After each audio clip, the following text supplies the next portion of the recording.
Well, good morning. Welcome to Seacoast. We are so glad that you're here with us this weekend. Why don't you stand on up, say hello to a few people around you, and let's worship.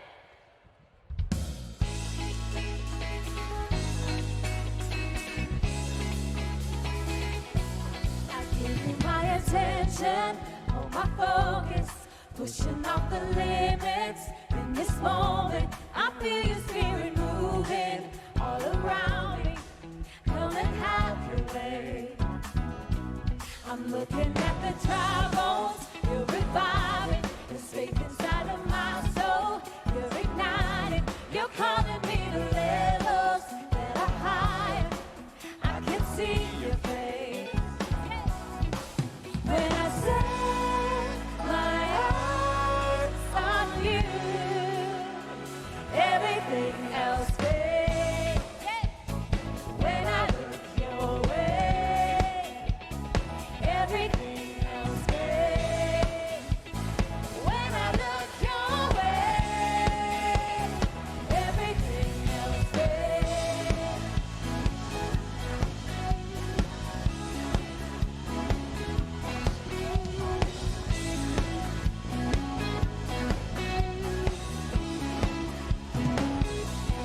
Gaze upon your beauty, full of wonder. The world falling behind me. There's no other name like your name.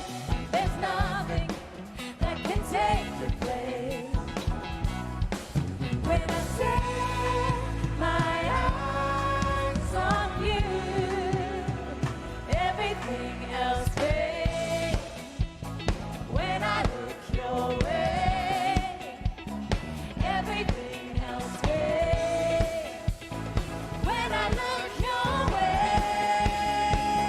everything else fades.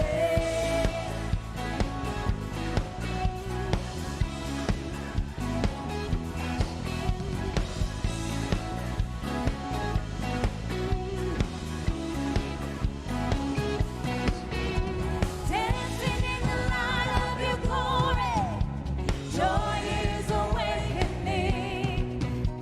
Rising like the sun every morning, hope is alive in me.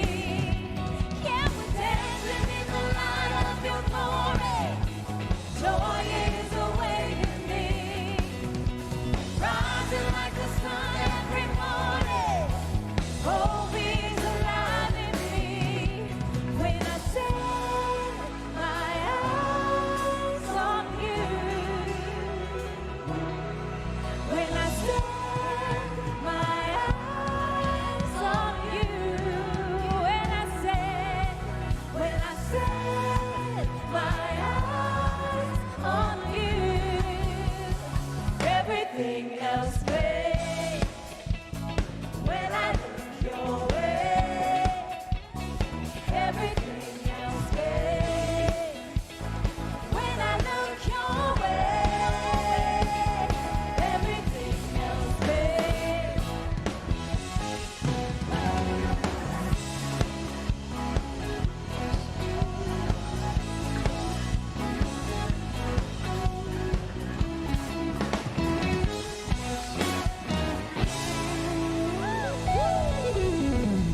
All right, let's keep it going. You guys warmed up this morning? Now here comes the real workout. Come on, sing this with us. Jesus, come on. Our redemption, come on. Our salvation is in His blood. Jesus, light of heaven. Jesus, light of heaven, Friend forever, His kingdom come. Come on, lift your voices. Let's go.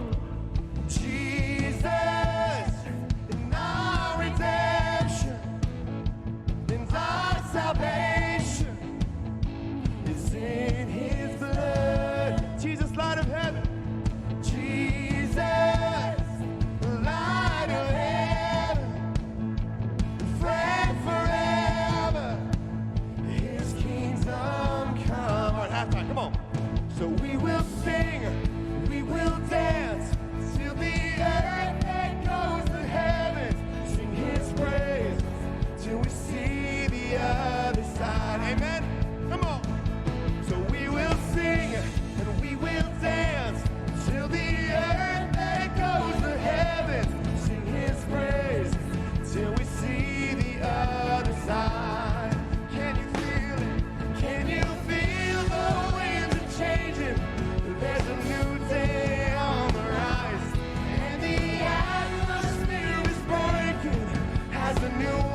as the graveyard springs to life. So we will sing, we will dance, till the earth echoes the heavens. Sing his praise, till we see the other side. Yeah.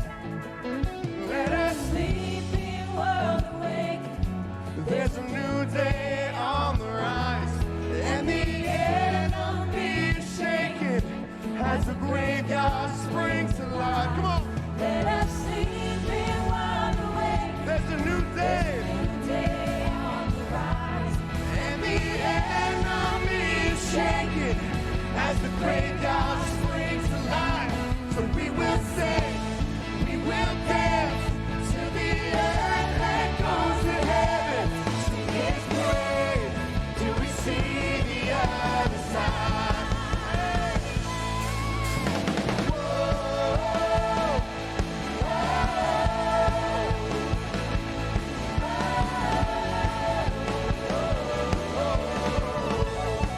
got a feeling.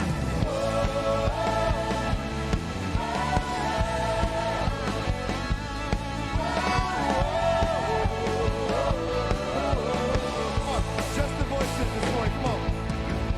Jesus, let me hear it. Our redemption, Come on, let him hear you. our salvation. Yeah. It's in his blood. Jesus, light of heaven. Jesus, light of heaven, Friend forever. and forever. His kingdom come. Come on, give it up. Woo! We're not done yet.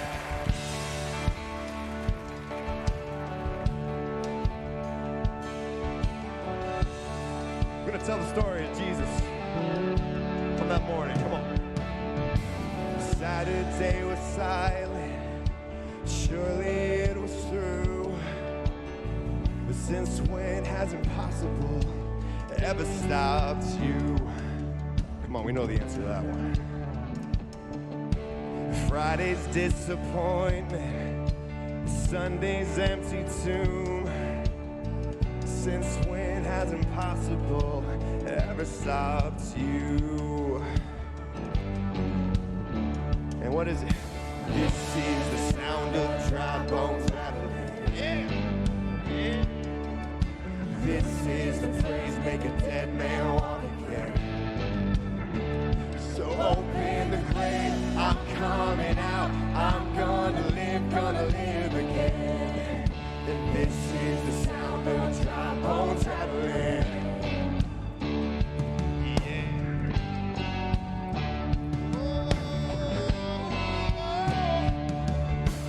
Pentecostal fire, stirring something new.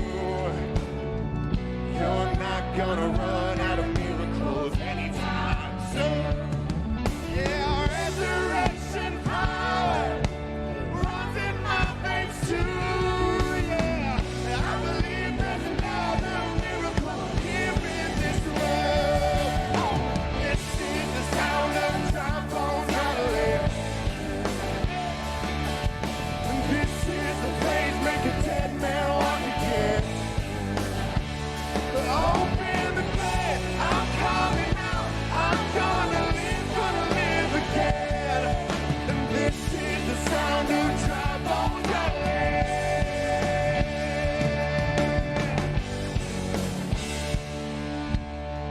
Can you hear him?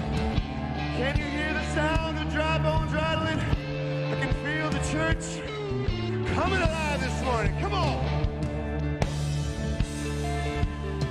I don't know about you, but my God is able to save and deliver and heal and restore anything that he wants to.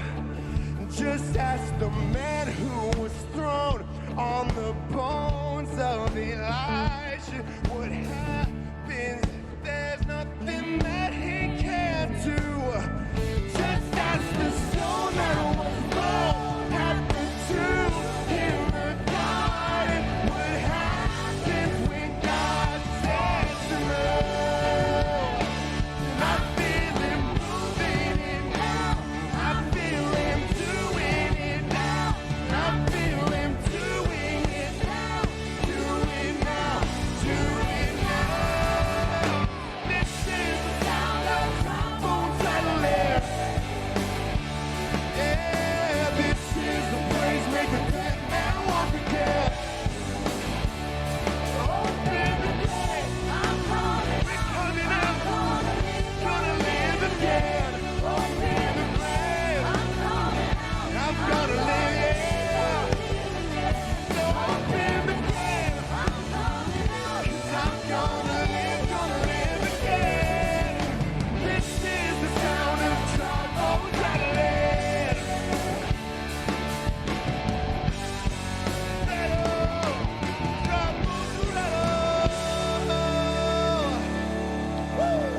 I love coming and worshiping here with you guys every single weekend. It is such a highlight in my life, and it's just, we have so much fun. We worship, we praise, we clap, we dance. It's so much fun. But sometimes I think we just need to stop. We need to pause. And we need to be really intentional about what we come into this room to do. And that is to worship God. We want more of God in our lives. We want to get caught up in His presence together as a church family. We want to surrender. We want to confess. And we just want to ask for more of Him in our lives. So will you do that with me today? Can we take a minute and do that today together? Yeah.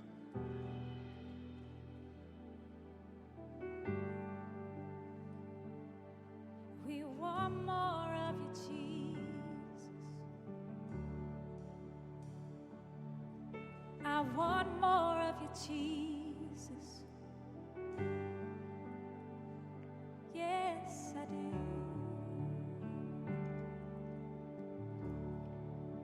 I'm caught up in your presence. I just want to sit here at your feet.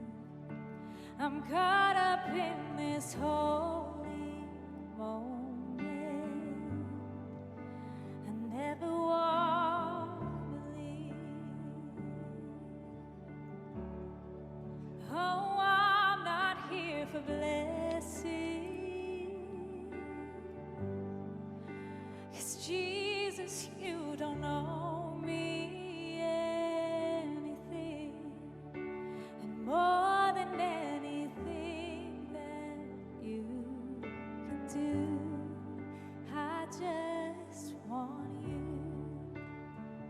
Let's confess these words together today. And I'm sorry when I've just gone through the motions. I'm sorry when I just sang another song. Take me back to where we started. I open up my heart to you right here in this place. And I'm sorry when I've come with my agenda. Lord, I'm so sorry when I forgot that you're enough. Take me back to where we started. I open up my heart to you. Let's get caught up in His presence. I'm caught up in your presence. I just wanna sit here at the sweet feet of Jesus in this holy moment. And I never want to leave. Oh, I'm not here for blessing. Oh, I'm not here for blessing. 'Cause Jesus, you don't know me anything.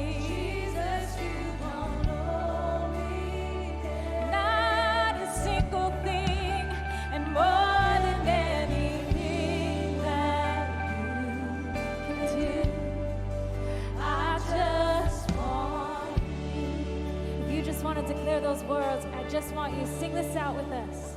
Just want you and nothing else, and nothing else, and nothing else will do. And I just want you and nothing else, and nothing else, nothing else will do. I just want you. I'm not here for blessing. I'm just here confessing. I want more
do. I just want you. If you know the words to this song, sing it out with me. I'm coming back to the heart of worship when it's all about you. It's all about you, Jesus. I'm sorry, Lord, for the thing I made it. When it's all about you, Jesus. It's all about you, Jesus. Sing that again. And I'm coming back to the heart of worship when it's all about you. It's all about you, Jesus. I'm sorry, Lord, for the thing I made it.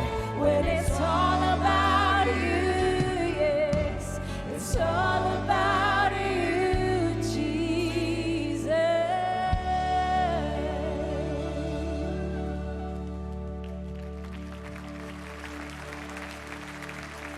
Will you pray with me?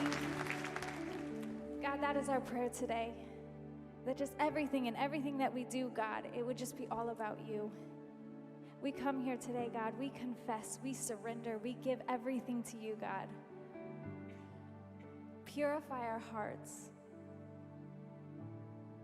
As we worship you today, God, we just invite your presence here. We want to feel your presence. We want to take your presence with us, God. So we love you, we thank you, and we say all of these things in your precious name. Amen. You may be seated. Well, like I said before, it is just so great to be able to worship with you every weekend and just have those moments and just as a church family, just worship God together. And we love doing that with you guys on the weekends, but that is not all that we do here at Seacoast. We have so much more happening throughout the week, and we have some concerts coming up. We have so many fun things, and so check out your screens for all the information. Hey Seacoast, my name is Tara and we are so glad you are here with us this weekend. If you're new, welcome. We would love to get to know you. After service, feel free to stop by our Welcome Center in the courtyard and meet some of our friendly staff and volunteers. Here at Seacoast, we always have a ton of exciting things going on. So here's what's coming up. Have you heard the big news yet? Natalie Grant and Danny Goki will be here on December 16th for their Celebrate Christmas tour. And save the date because Phil Wickham will also be here at SCG for his Hymn of Heaven tour on April 8th, 2022. Tickets for both concerts are already going very fast and are only available online. So hop onto our website, scgchurch.org, and grab your tickets today. We also have some amazing Bible classes coming up for both men and women that start this Tuesday, October 12th. The men's class is called Sons of Thunder and will cover the entire book of John in just 5 weeks. The women's class is called So What and will also cover the book of John and will give us a chance to learn about the events of Jesus' life and why they should matter to us. This is a great chance to meet some new friends here at the church and learn more about the Bible. So get signed up. It's trunk or treat time here at SCG. Trunk or treat will be on Saturday, October 30th after service. This is one of the most fun events we do throughout the whole year. It includes lots of activities for the whole family to enjoy, and this year we could use your help. If you have a car, we need you to decorate your trunk. Trust us, this is a really fun way to participate at the event and you won't regret it. We could also use lots of candy donations. You can drop off your candy here with us on the weekends, or, new this year, you can visit our Amazon wish list and send the candy directly to us here at the church. For more information and to get signed up, visit the Trunk or Treat event on our website or stop by guest services on your way out today. This weekend is our 5th annual Pumpkin Patch. Today, out in the courtyard, we have tons of pumpkins for sale, a live bluegrass band, bacon grilled cheese sandwiches, funnel cakes, and more. So take some pictures, eat some tasty food, and pick out your favorite pumpkin to take home with you. As a church, we just wanted to say thank you for being so generous. You can continue to give online or in person at the black offering boxes on your way out. And lastly, if you are in need of prayer, we will have people down front that can pray with you after service. There's always a lot going on here at SCG that you can be a part of, so make sure you stay up to date on what's coming up by checking out all the tables on the courtyard and visiting us on our website, scgchurch.org. All right, well, good morning. We can tell we're kind of getting back into the swing of things because every week the announcements get a little bit longer.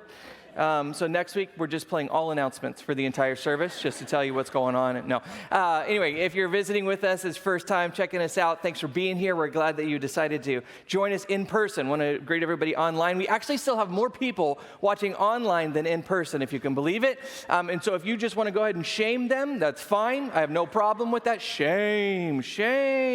No, but we would love to have you back if you are watching online. So we have been in this series this is actually week number 5. This is our last week of a series called Live Differently. Been a really interesting series. I've had a fun time being able to study and try to work through some of these issues, and we've gotten a ton of feedback, and so it's stuff that you guys are thinking about as well. And if you haven't been here, what I'm going to do is I want to do a little recap of where we've been the last 5 weeks. And so the whole idea behind this series is we're trying to answer the question, how do we live as Christians in a culture in which we may not agree with? And generally the big answer is we live differently, but there's been 4 different approaches historically that Christians have tried to do this. And so we've gone through each one of these 4 ways. And so the first one was, we just simply retreat from culture. And the idea behind this is culture is a mess. It's going to hell in a handbasket, and there's nothing you can do about it. Maybe there was a time that you could fight this culture war, but the culture war has been lost, and so you must retreat from culture. And there's different levels of this. I'll talk about that. But you must retreat from culture, pull back in order to preserve your faith and pass it on to the next generation. And then maybe once the dust settles, we can get back out into the public sphere and we can have a voice once again. And so there's different ways to do this, and we talked about some books that advocate for this. And so it could be anything from something simple, which may not even be that simple, which is I'm just getting rid of my TVs in my house. That's how I'm going to retreat. I'm not going to allow culture to infiltrate my house. Or I'm going to cancel my Netflix subscription. Or maybe, and I've heard this a lot, I'm going to move out of state because we know that other states are Christians. California, not Christians. Or something. I don't know how that works, but some of you guys are feeling a little bugged by that comment. Good, that's great. I'm going to bug everyone by the end of the day today, so take a number. All right. Or maybe it's something like, public schools. I just don't feel comfortable, and so I'm going to pull my kid out of public school. So there's lots of different kinds of retreat. And we talked about the benefits of retreat. And we looked to the scriptures. We see Jesus, before he began his ministry, he did 40 days of retreat in the wilderness where he prayed and he fasted. We see Paul, right before he begins his ministry, he takes a couple years and retreats. And so there's a lot of good in retreating. And I think that it's probably a part of the Christian life is to strategically retreat for different reasons and different seasons. It may be we need to retreat because we need to be connected again relationally, or refilled spiritually, or emotionally, or mentally, or whatever it might be. There might be legitimate reasons to retreat. And so we kind of talked about what those reasons are, but here's the problem. The problem is when retreat becomes our primary posture to the world. Because we are called as Christians to be in the world, that Jesus says right before he ascends into heaven is, here's what your goal is, here's what your job is you need to go out and you need to make disciples. You have to be in the world. And so that can't be the ultimate answer, at least the one-size-fits-all answer. And so are there strategic times to retreat? Most definitely. But can this be our main posture? I don't think so. So then the next week we talked about something that's like on the opposite end of the spectrum. So this person says, you know what, retreat, that's not what's going to fix things. Yes, culture is a mess and it's just a disaster, and what we're going to do is we're going to fight even harder in this culture war. And so what they do is they engage in either the political or cultural kind of war that's been taking place. And so they think that the solution is if we are going to do what we are called, which is to be salt and light, we not only need to preserve, but we need to fight back against the evils and the injustice and the things that would go against the gospel. We need to push back against those things. And so what we do is we began to fight. Now, this last, let's call it year and a half, this has been like, whatever political side, wherever belief you are, this is like the dominant view of culture right now. We're just going to fight. Like, everybody likes to fight right now. Everybody's ready to fight right now. SNL did a parody skit last weekend. This is how you know that we're just down to fight. It was a parody of a school board meeting. I don't know if you know this, but there is like a whole subgenre on YouTube of school board meetings that you can watch now. Fascinating. So good. I mean, it's like a guilty pleasure good, but you're just like, yes. Yo, how do you even know their mom? I can't believe you called them that. You know, like, it's crazy. It just, they're ready to fight. And I'm not saying that school board meetings and city meetings and all that these are not legitimate ways in which we can have discussion. I think we should, but man, they've been getting kind of ugly lately. It's because everybody's just ready to fight. It's like we came out of quarantine and we're like, all right, who wants to go? Let's do this. I've been locked down for like a year and a half. Let's go. The problem is, and by the way, there's a lot of positives to this from a Christian perspective, not that kind of fighting, but that we should be a resistance to culture. Of course, personally, we need to resist the pull of culture when it conflicts with our faith, but we also need to stand up for the voiceless. I think about issues like standing for the unborn or for human trafficking. These are things that we should, and we, I think, as Christians, are mandated to resist. But the problem is again, when resistance becomes our primary posture to culture, what we end up doing is instead of fighting for people, we end up fighting with people. See, the whole purpose of resisting is for the benefit of others. It's because we believe that there's a better way forward, that God has something better in mind for me and for you and for all of our culture. And so the reason why we fight is because we think there is something better. And so we oftentimes move from trying to win people to win arguments. And when this happens and people become the primary target of our resistance, we end up demonizing the very people whom we are supposed to love. And so, yes, there are times and places to resist. Most definitely. And should we be involved politically? Yes, for sure. But should this be the primary way in which we relate to the world around us? I don't think so. Because Jesus seemed to think that people were the point. And so we have to remember that people are the point. Last week we talked about being relevant to culture. And so this view is a little bit different than the first two, because this view looks at culture and says, yeah, there's a lot of messy parts about culture. Everybody knows that. But there's a lot of good in culture as well. They have this theological concept called common grace. Common grace is the belief that God works through humanity in order to bring about a common good and flourishing.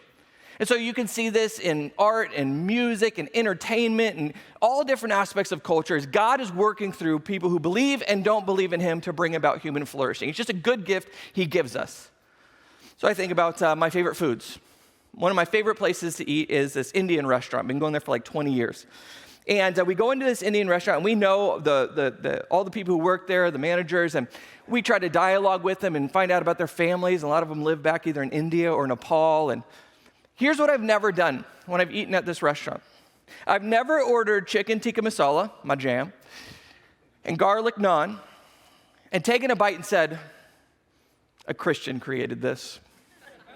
Oh, for sure. This is so good. There's no way a Hindu can make something this good.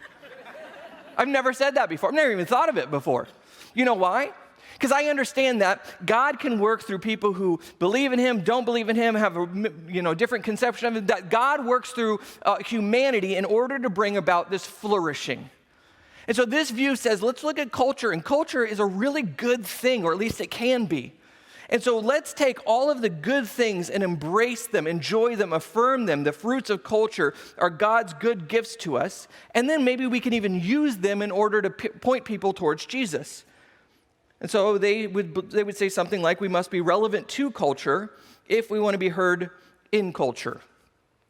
To some degree, if we want to communicate to the people around us matters of faith, we need to live like them, we need to look like them, talk like them, act like them in order for them to be open to our message. And at first you might be, wait, well, just think about this. Think about a missionary who goes to a foreign land, one that they're not familiar with. You know what they're going to spend their first year, 2 years, 5 years doing? Trying to understand the culture. What is the language? What are their traditions? What are their beliefs and values? How can I bring this message that I have for them and contextualize it, put it within their culture? And so I think all Christians are supposed to do this. And if you've ever met a religious person who doesn't know how to do this, you'll realize how important it is. Like, maybe you haven't encountered this person before, but they know that Jesus is the answer, and Jesus comes up in like every conversation all the time, no matter what you're talking about. And you kind of realize this person has, one, no idea what questions people are asking in the world today, what the underlying assumptions and beliefs are. They seem to use these strange terms, things that I don't understand. Like, they want to talk about eschatology. Are you pre or post-trib?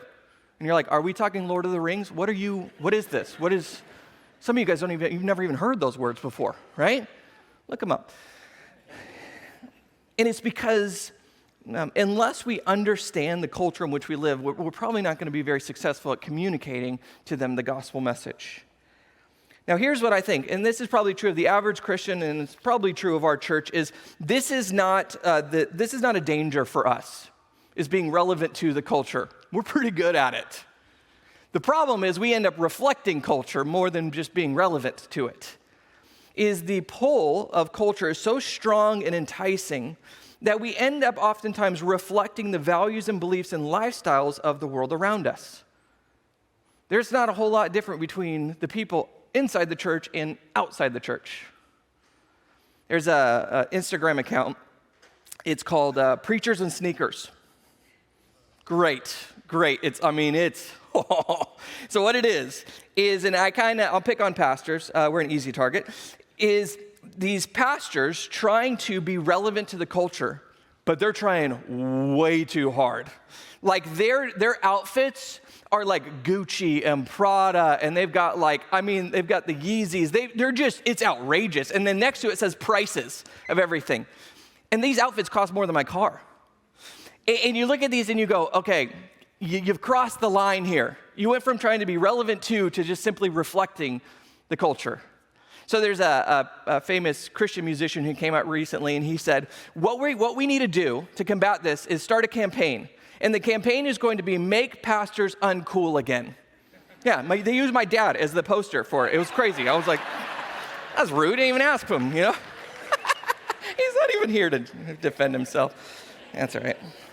Anyway, that was a cheap shot, but worth it. So when we think about being relevant to the culture, yes, we should affirm all of the good things about the culture that we live in. And we should embrace those things. We should use those things, but we should also be careful, because it becomes a temptation to embrace the culture so much that we end up rejecting Christ. There will be a time in which culture is going to come into conflict with your beliefs. And in that moment, you're going to have to decide, do I want to continue to try to be relevant at all costs, or am I going to have to choose my faith? And then people on the outside are going to look at me and go, oh, how naive, how intolerant, what a bigot.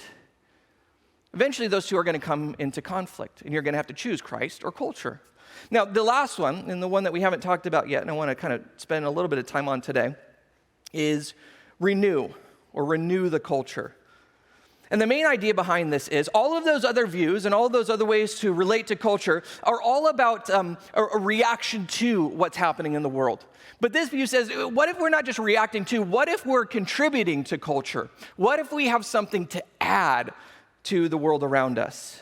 Most notable advocate of this is James Davison Hunter. He's a sociologist from the University of Virginia, wrote a book called To Change the World. Academic book, very difficult to understand. But it was one of those that was kind of a game changer for Christian thought. And here's what he says. He says, yeah, culture is good and it's bad. It's a good gift that God has given us, and when used correctly, it's a way that he gives us great gifts. But we can also use it incorrectly. And when this happens, it becomes pretty destructive. He says, but here's where his view kind of differs from everybody else. He says, what we think about shaping culture is we have like this fundamental misunderstanding of how culture is shaped. See, what you and I think is, we think that if we will go out there and we will begin to change people's hearts and minds and come to our side of whatever the issue is, and the more people that do that, when we have enough people, then culture will change, kind of like democracy. Is if you have enough people heading in the same direction, believing the same things, then the culture at large is going to change. There's like this tipping point. But he says that's not how culture is shaped at all. See, that's like a bottom-up approach. But we're naive to think that that's how it works. What it really is, it's a top-down approach. He says if you look at any kind of cultural shifts, it's never this mass movement of people. It's always a select group of people in positions of power and influence. So what he says is, well, think about this. You have these major cultural institutions and centers. So you think of things like academics and entertainment and media and business. He says that within those institutions are people somewhere near the top. We'll call them the elite. This is sounding a little conspiratorial. It's not, okay? We're not going there.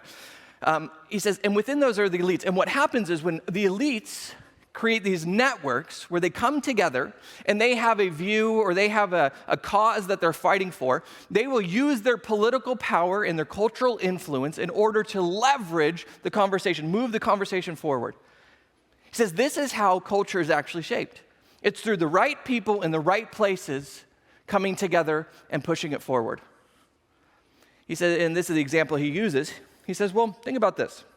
Whether you agree with this or not, it's not the point of the discussion today. He says, think about the conversation on gender and sexuality in the last 10 years. A majority of people all believe the same thing. I mean, there was votes. There was laws that were proposed, and everybody believed this direction is true. But all of a sudden, we have gone the opposite direction. Is it because everybody changed their mind all of a sudden? No. He says it's because there's a small group of people in places of influence who have come together and they've pushed this new narrative forward. He says that's how you can get people who radically change their belief on some fundamental things like gender and sexuality, and younger people can't even imagine why you would think differently. He says this is how culture really is shaped, is by these people in specific places of power and influence. And so you might be thinking, okay, well, if that's how we shape culture, then we got to get people into those places, right? Those places of influence, so that we can be a voice in culture. And he says, no, it's not the solution. He says, your job is not to change the world. Listen to this. Here's a quote. He says, it is essential, in my view, to abandon altogether talk of redeeming the culture, advancing the kingdom, building the kingdom, transforming the world, reclaiming culture, reforming the culture, and changing the world. He says, all of these imply conquest and takeover and dominion, a pursuit of power. He says, you don't want to do what it takes to get to those places. As a Christian, that's not what you're called to do. What you're called to do is not pursue power, but to be a person who comes and serves. This is exactly what Jesus came to do.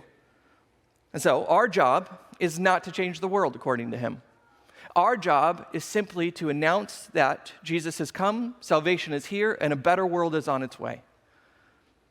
And here's how he says that we should do this. He says, don't aim to change the world, just aim to renew it. And here's the phrase he uses. He says, let me give you a little background real quick. He says this, renewal is really it's just bringing it back to what God intended. So if you know that kind of the fourfold gospel, you have creation. In Genesis, God makes the heavens and the earth and everything in it, and it is good. And then he says, you and I, we get to partner with him, and we get to cultivate. We get to create culture. And he says, the creation is good, and the cultivation, the culture is good. So in the very beginning, it's good. But then very quickly things go off the rails and we see this fall. And we're now disconnected from God and from one another, and things start to go bad. Not just creation starts to decay, but culture starts to decay as well. Jesus comes and he says, I've come to redeem what has been broken. I'll begin with our relationship, that you can have salvation. You can be reconnected with your Creator. And one day I'm going to come back and I'm going to renew all of creation. And so your job is to partner with me in that renewal, and one day I will come and I will finish it. And so he says our job is not to try to change the world, it's simply to be a partner with God in this process of renewal. And he says we do this by being a faithful presence within. His idea is you go into different parts of society and you embed yourself in it in order to work from the inside out to renew those different parts of culture. It says faithful means living differently. You're faithful in your character and your beliefs and your actions and motivations, and all of those should reflect Christ, and you're faithful to whatever God has called you to in that given moment. So there's a joke that we've been, I don't know if it's a joke, it's like an inside joke between me and some of my family.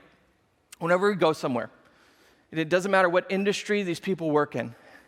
It's probably true of church as well. Everybody's operating at about a C- right now, right? And I'm not sure if it's intentional, maybe because they're understaffed, maybe because they just simply don't want to be there. I don't know what the motivation is or lack of, but everybody seems to be just about a C- right now, and they're angry about it. And so we just laugh, we just go, man, the whole world is just not excelling at anything. Like, we're just not happy people.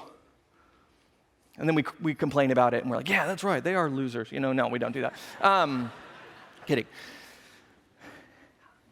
I think what being faithful means is not just faithful theologically or in our morality. I think being faithful means that we're taking the opportunities that God has given us, and we're being good stewards of them, meaning we work hard and we pursue excellence. And here's what Paul says. He says in Colossians 3:23, whatever you do, work at it with all your heart, as working for the Lord, not for human masters. What he says, one of the ways that you can be faithful in the world is just doing a good job. Whatever it is, whether it's big or small. And maybe one day God will reward you and give you more because you've been a good steward with what you've gotten. Maybe people around you will look at you and go, why are you so happy about being at this dead-end job? And you go, because I'm working for the Lord, baby. I think that's probably one of our greatest opportunities right now. As if the rest of the world is angry and working at about a C-, we show up and we just go, I'm happy to be here. How can I serve today? I'm working for the Lord. Some of you guys are thinking, the Lord better pay them bills. Faithful, and he says presence. He says, we can't retreat from the world. Nor can we power up and try to dominate it. What we need to do is we need to humbly engage with the world around us. We need to use our gifts and our talents and our resources to make the world a better place simply because we're there. And then finally, within. He says instead of creating these alternate ecosystems and Christian subcultures, we should really go and embed ourselves within the different aspects of culture. And we are renewing them from the inside out. And a part of that renewal is affirming the goodness of what's happening there. Man, modern medicine, so good. I'm happy. Technology, so good. We affirm the goodness of those things. And then we also push back and say, hey, I don't think we want to go that direction. I don't think this is what's best for everybody. I think that there's a better way forward. A part of us renewing it from the inside out is affirming what is good and pushing back on what we think is going to halt human flourishing. He says all this needs to be motivated not by selfish ambition and the pursuit of power or even cultural influence. It's motivated by two simple things.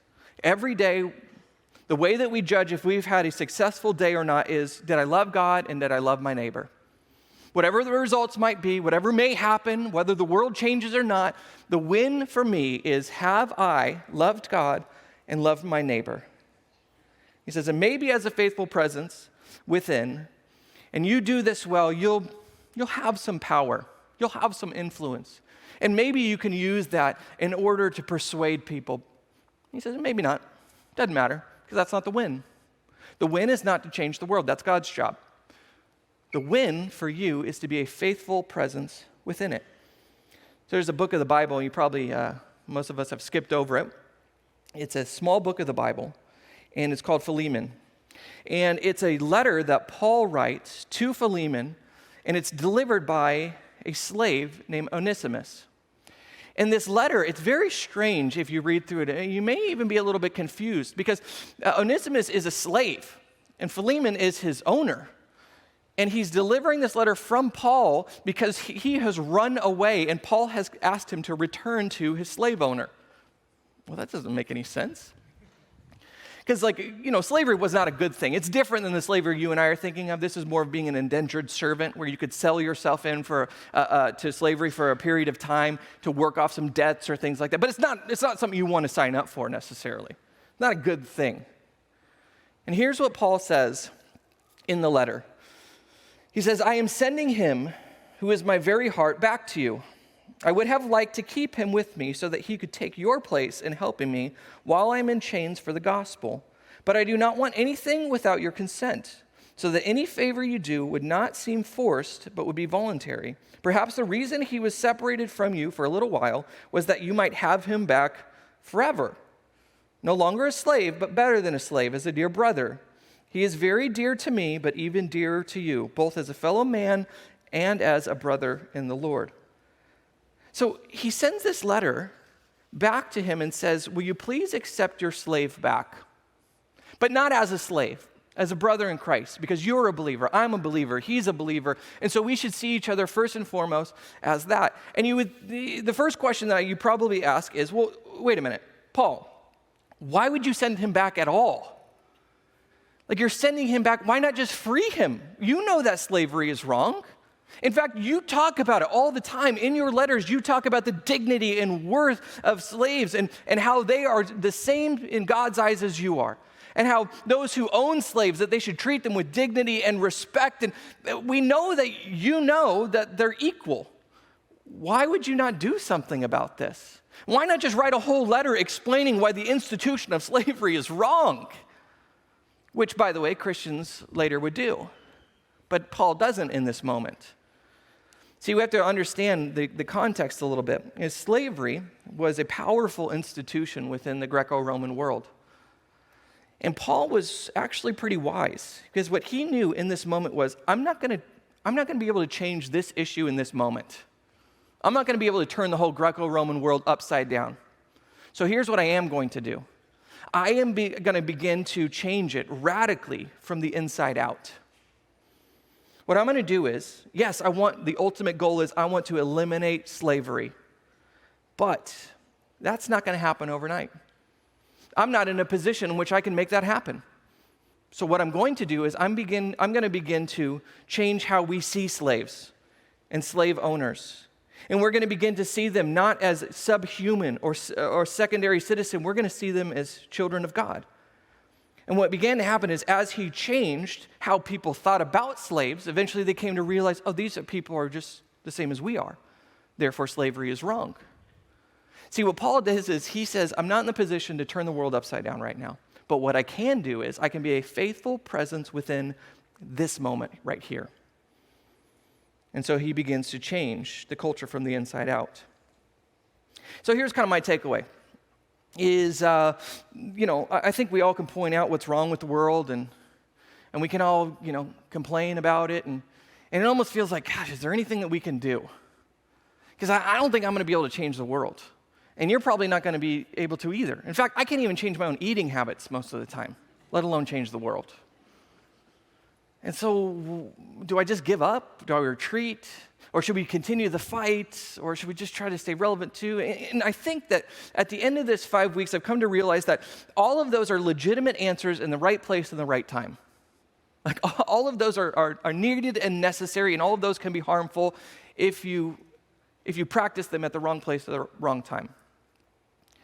And so maybe the answer, or at least part of the answer, is my job is not to try to change the world. It's just to renew the world by being faithful presence within it in that moment.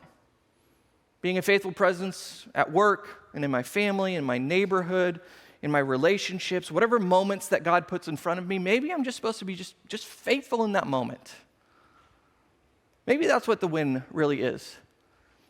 And it doesn't have to be big things. It could be anything. You're probably going to go to lunch after this, or you're going to go and pick a pumpkin, and then somebody's going to get the one that you wanted, and then you're going to want to go kick it, and then it's going to be a whole thing, and then security comes and throws you on the ground, and it goes on, viral, and I don't know, that'd be cool. But anyway, totally not the point. Totally not the point. What if your job is just to go, how am I being a faithful presence within this moment?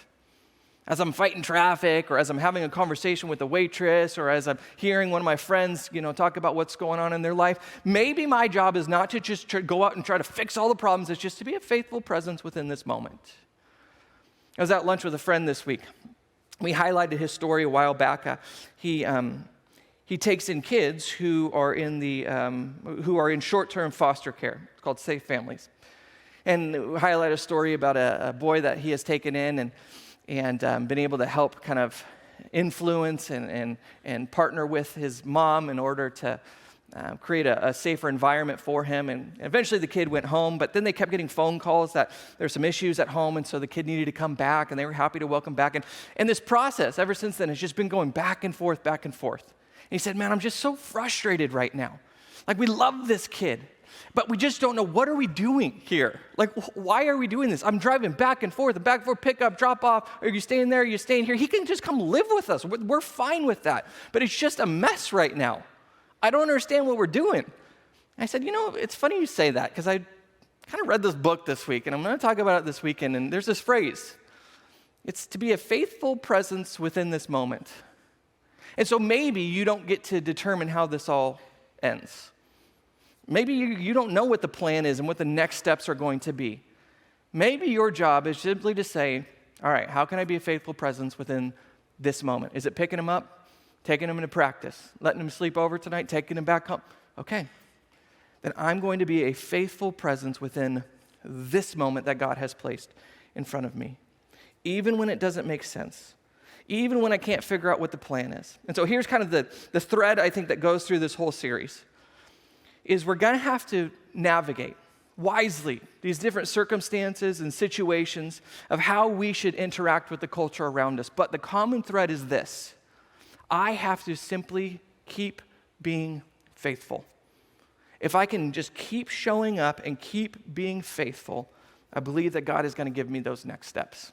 Let's pray. Lord God, thank you for this last 5 weeks. And as we have wrestled through some really challenging concepts and questions, but ones that I think all of us are asking right now. Lord, you have given us guidance. It's not easy. There's not a one-size-fits-all answer. It's going to take wisdom, and it's going to ultimately take reliance upon you to guide us. And yet, Lord, you have given us a place that we can do that together as a community. And so help us to not just do what we feel is best or what we think is going to bring about comfort in our own lives, but something that really is going to lead to flourishing, not just of ourselves, but of the world around us. And Lord, through this process, no matter what we do decide, my prayer is that we would be faithful. In your name we pray. Amen. All right, you guys stand with me. Thank you guys so much for being here, being a part of this series. We have a pumpkin patch over there. We have a party. And Denise said to remind you that they are for sale, and the proceeds go to our trunk or treat stuff, all right? So we'll see you guys over there. God bless.